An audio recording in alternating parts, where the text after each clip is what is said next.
When you go to the store and you're looking for shotgun shells, you're gonna have a lot of options in front of you. And as you can see here, just at HEVI-SHOT, we have a lot of options within our lineup. Let's start with gauge. When you look at a box, you're gonna see something that calls gauge.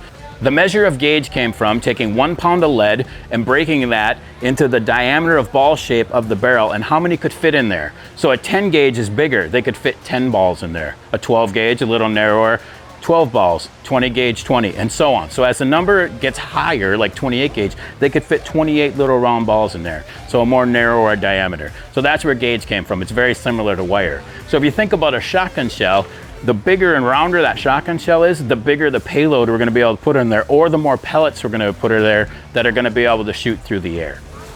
So now that we covered gauge, let's talk about shell length. Inside each gauge, normally you'll see anything from 2.5 up to 3.5 inches of shell. And all that means is that shell is going to get longer and longer. Usually, as a shell gets longer in 12 gauge, we're able to put more shot in it. You're going to have more payload, more pellets flying through the air.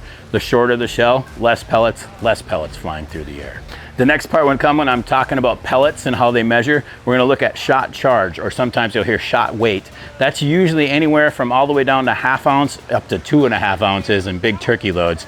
On most waterfowl loads, like we're talking about here, 1.25 ounces is probably your most common. So it's like, how many little pellets can we weigh up to 1.25 ounces? And that's what they're putting inside that shotgun shell.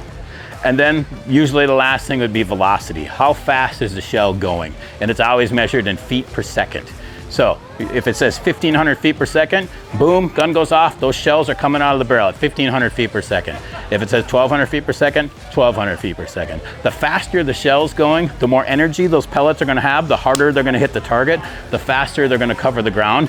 The other side of that is the faster it's going this way, equal and opposite reaction comes backwards. So that's gonna hit you in the shoulder. Normally the faster a shell's going, the more recoil you're gonna feel here.